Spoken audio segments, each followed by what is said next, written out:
Welcome, dear listener, to a gentle place between waking and dreaming.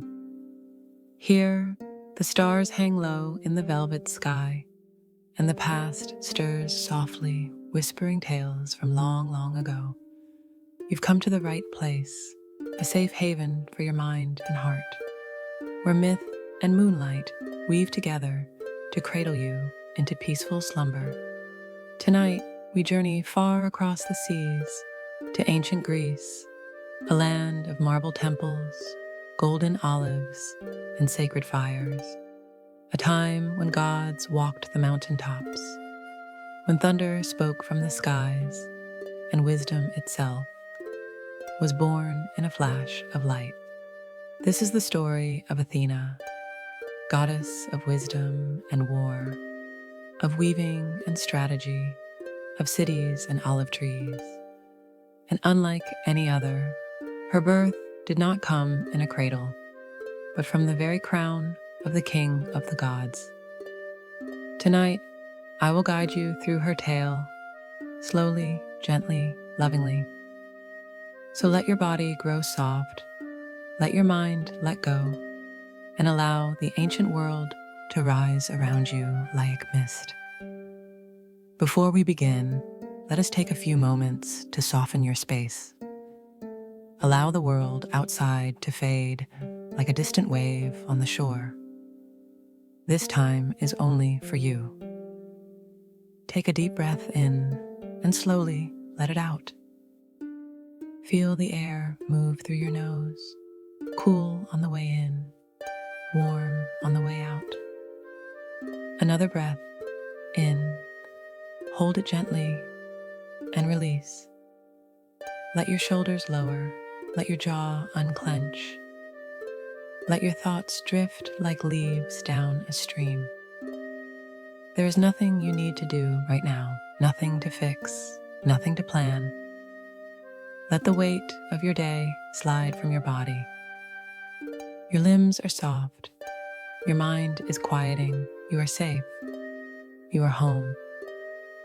Now imagine the night sky above you, wide and endless, and just beyond it, the myths of old waiting to unfold.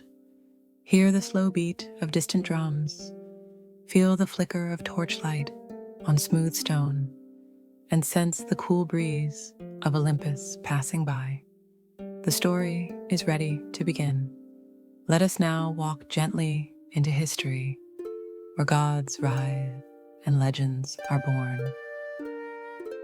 To understand the birth of Athena, we must first drift far back, not just in time, but into a realm of myth. In the beginning there was chaos, a swirling void, timeless and silent. From it came the first beings, Gaia, the earth, and Uranus, the sky. And from them, generations of gods, titans, and monsters. Among them, one would rise above the rest. Zeus, the king of the Olympians. Zeus was not the first god, but he was the most powerful. He overthrew his own father, Cronus, who had swallowed his children for fear of losing his throne. But Zeus survived, hidden away, and returned as a storm, freeing his siblings, casting down Cronus, and dividing the world among them. Zeus ruled the sky, his brother Poseidon, the sea, and Hades, the deep underworld. But while Zeus was mighty, with thunderbolts and eagles, he was also burdened by destiny. For even gods, it seems, could not escape prophecy. A whisper from the fates had come to him, that his child by the Titaness Métis, a child of vast wisdom, would surpass him, and perhaps even overthrow him. And so, fearful yet proud, Zeus did something no god had done before. He consumed Metis, his own wife, swallowing her whole to stop the prophecy from unfolding. But inside him, Métis lived on. and so did her child. Not ordinary, not small, but growing, radiant, and unstoppable. This is where our story begins. The world is still ancient, the marble columns of Olympus catching dawnlight. The gods have taken their thrones. The seas are calm, for now. And inside Zeus, a new force stirs. Not of war, not of revenge, but of divine, luminous wisdom. Are you ready to enter the myth? Let us walk into the first chapter of this tale. The great halls of Olympus were still. Draped in clouds and crowned with light, the palace of the gods rose above the world, a place of glittering marble and breathless silence. There, at the center of it all, sat Zeus, the king of the heavens, his throne carved from storms. But something was wrong. Something was stirring, not in the world below, but within him. Zeus, mighty and eternal, could not sleep. He paced beneath golden colonnades, his steps echoing like thunder through the mountain air. His mind, once sharp as lightning, was clouded. And behind his eyes, a pressure was building, a pulse, a hum. A flicker of something growing, not pain exactly, but a strange kind of knowing. Inside him, a dream had taken root, a luminous dream, woven not from sleep, but from prophecy. For within Zeus's immortal body, deep within his very mind, the goddess Metis still lived. She had been a Titaness, the goddess of cleverness, foresight, and wisdom. She had not screamed as she was swallowed. She had folded into silence, into thought, and into creation. There, hidden within Zeus, Metis had begun to shape something beautiful. A daughter, a warrior, a goddess of brilliance and precision. And as the child grew, so did the visions. Each night, Zeus would drift into uneasy half-sleep, only to be drawn into a strange, silver-touched dream. In it, he stood in a vast chamber without walls, its floor a mirror of the stars. And there, in the center, was a young woman, tall, aglow, with eyes the color of stormlight and a spear of gold in her hand. She did not speak. She did not move. But her gaze pierced through him as though she had known him forever. Around her, symbols shimmered, an owl in flight, an olive tree in bloom, a loom weaving itself into perfect balance. Zeus awoke, each time with a gasp. His temples throbbed, his crown felt too heavy, and the hum in his skull was becoming unbearable. The other gods began to notice. Hera, his queen, watched him closely. Apollo, god of healing and music, offered herbs and melodies to soothe his mind. But nothing quieted the storm within. Zeus could no longer hide it. Each day, the pounding behind his eyes grew sharper, like a forge within his skull. Each night, the dream returned, the woman standing tall, waiting, watching. Soon, the pain became blinding, and then the voices came, not from the world around him, but from inside. Whispers of logic and strategy, whispers of clarity, of architecture and reason. They were not the voices of madness. No, they were too precise, too brilliant. They were the voice of something being born, a consciousness, a purpose, an idea made divine. Zeus, the Sky Father, had swallowed Metis to avoid the prophecy, but in doing so, he had become the vessel for something even he could not control. The gods began to gather. They sensed a turning. Poseidon came from the sea, his trident leaving salt in the air. Demeter brought the scent of fresh wheat. Even Hephaestus, the quiet smith, climbed from his forge to stand at his father's side. Zeus had collapsed onto his throne, his hands gripping his temples, his breath ragged. "I am unraveling," he groaned, his voice thick with divine agony. "There's a storm inside my mind." Hephaestus stepped forward. Unlike the others, he did not speak.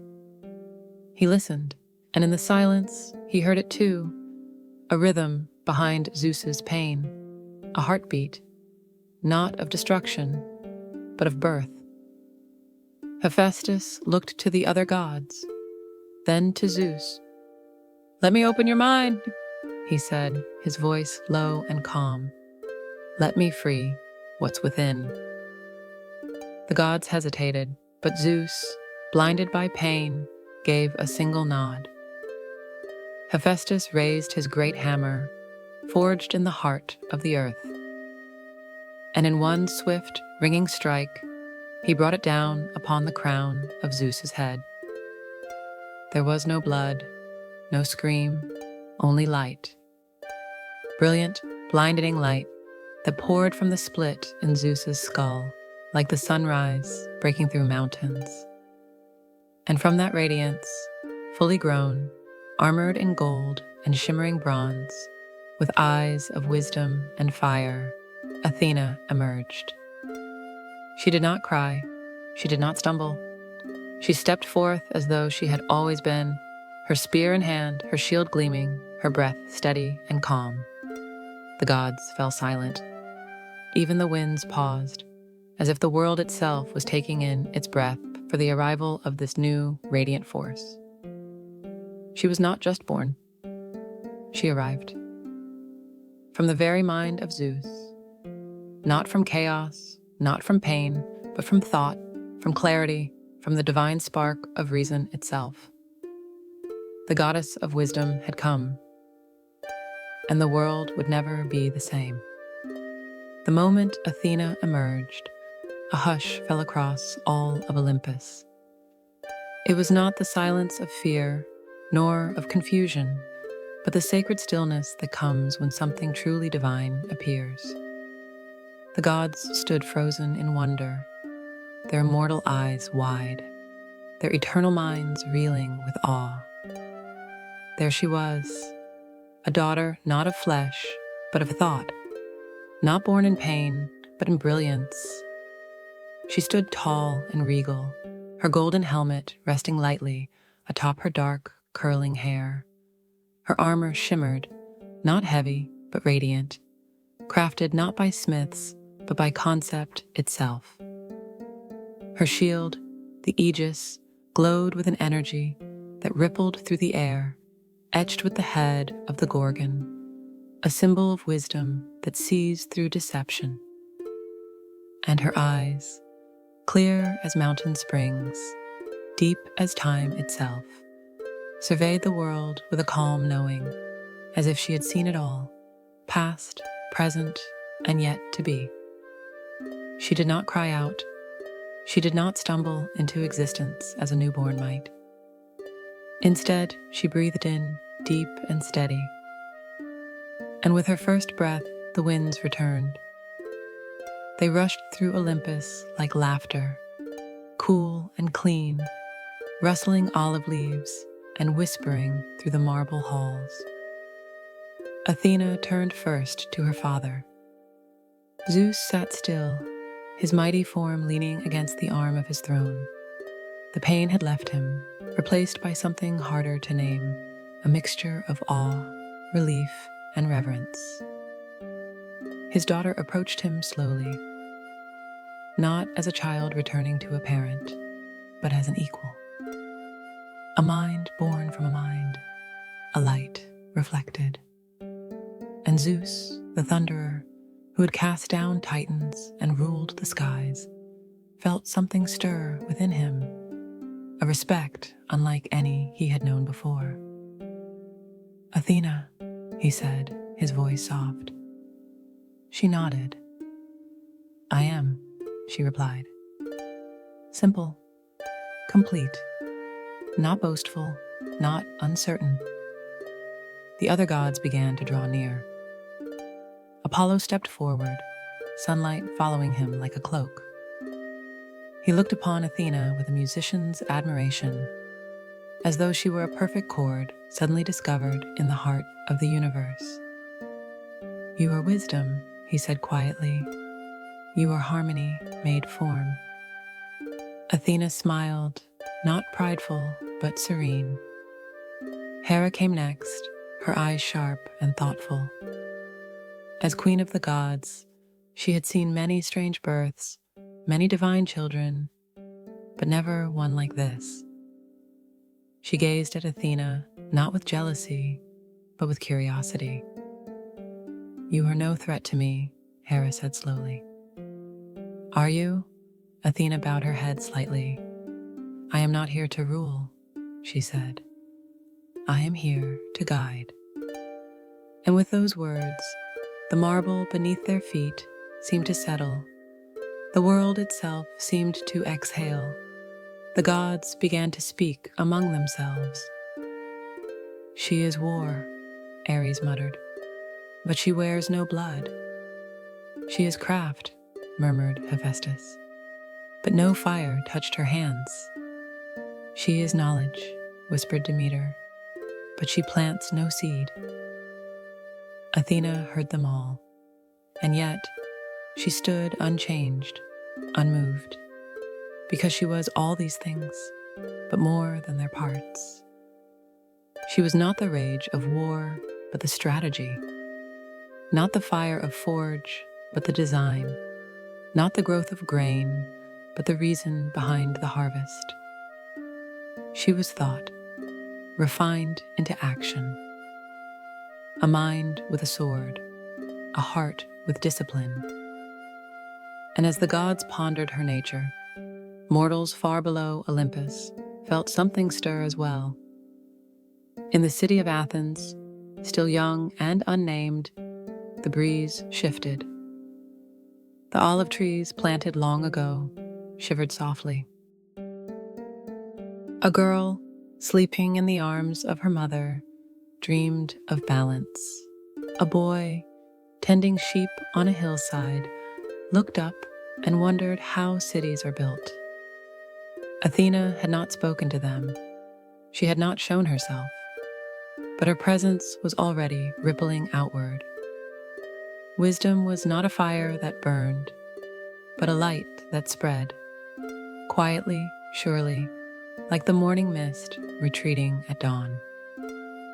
That evening, as the sun dipped low over the Aegean Sea, Athena wandered the golden courtyards of Olympus. She passed gardens where muses whispered. She stepped gently through the halls of memory, trailing her fingers along marble etched with stars. Everywhere she went, she brought quiet, not silence, but calm, focus, grace. And the gods watched her, this being made of brilliance, this daughter of no womb, born not of passion, but of purpose. They did not fear her, they welcomed her. For even among immortals, there was a place, a need for wisdom. And so, by the will of all, Zeus stood once more and declared, "This is Athena, born of my mind, armored in thought, tempered by Mede. She shall sit beside me as counsel and protector. Let none doubt her power. Let none question her right." And so it was. The heavens shifted, the stars adjusted, and the world took note. For the goddess of wisdom had taken her place, and her story had only just begun. Time passed gently on Olympus. Athena, the newly born goddess of wisdom, settled into her place among the immortals with the quiet grace of someone who had always belonged. But unlike many of the gods, Athena was not content to merely observe from the heights. No, her gaze turned outward, toward the lands of mortals, toward the cities growing along the blue shores of the Aegean, toward the people, fragile, beautiful, uncertain, who looked to the skies with questions in their hearts. And Athena, goddess of answers, chose to answer them. She did not arrive with thunder, as Zeus might. She did not bring fire like Prometheus. Instead, she came with thought, with vision, with gifts that would last for all time. It began in a small coastal land, a rocky peninsula wrapped in sunlight and sea. A place where mountains met sky and olive trees whispered to the wind. The people of this land were clever and brave, but they had no protector, no patron god to call their own.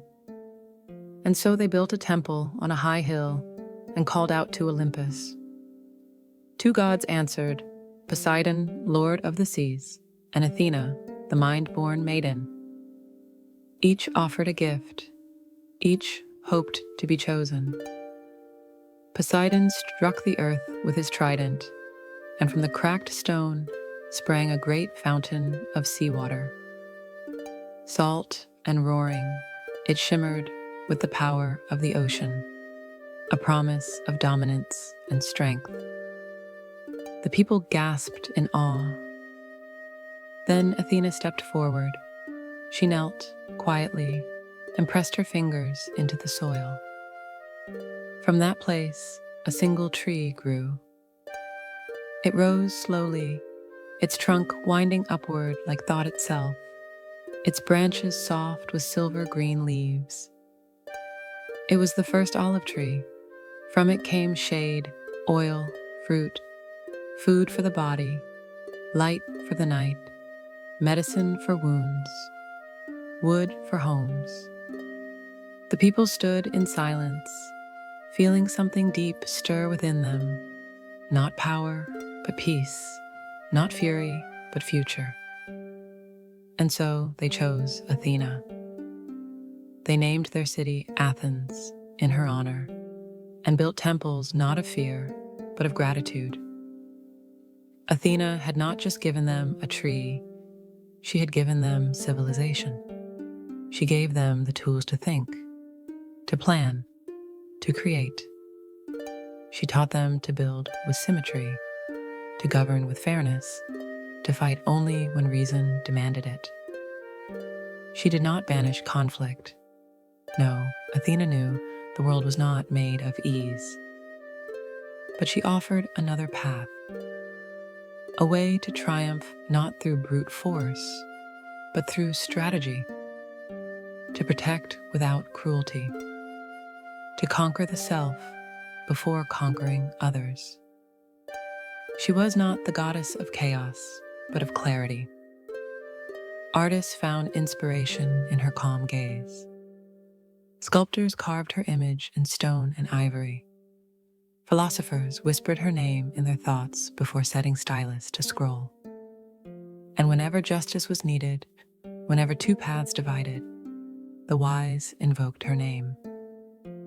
In time, even other gods turned to her.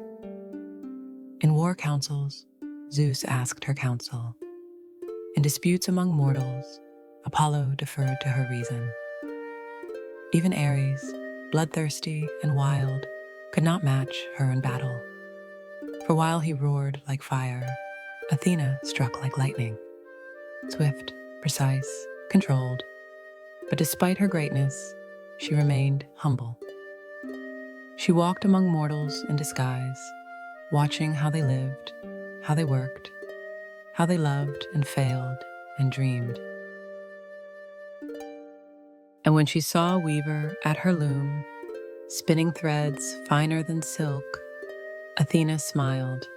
She knew that this, the quiet artistry of mortals, was its own form of wisdom. She never claimed the heavens as her only realm. She walked the streets of Athens, visited the libraries of Alexandria, and rested in the minds of inventors long after Olympus had grown still. For wisdom does not age, and the gifts of Athena are ever growing. As the stars return to the sky and the gods recline in the halls of Olympus, Athena remains ever watchful. In every choice made with care, in every plan drawn with clarity, in every creation born of purpose, she is there.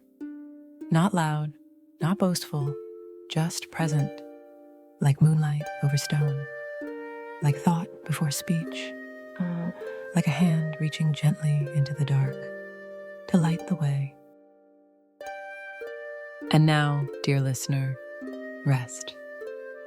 Let Athena's calm be your own. Let her wisdom settle into your dreams like soft feathers falling through your thoughts. You are safe. You are wise. You are whole. Like Athena, you carry light within you, quiet and strong, steady and sure. You don't need all the answers tonight. Only peace, only breath. Let go, drift. You are protected, you are guided, you are loved. Sleep now, the gods will keep watch, and Athena will walk with you into your dreams.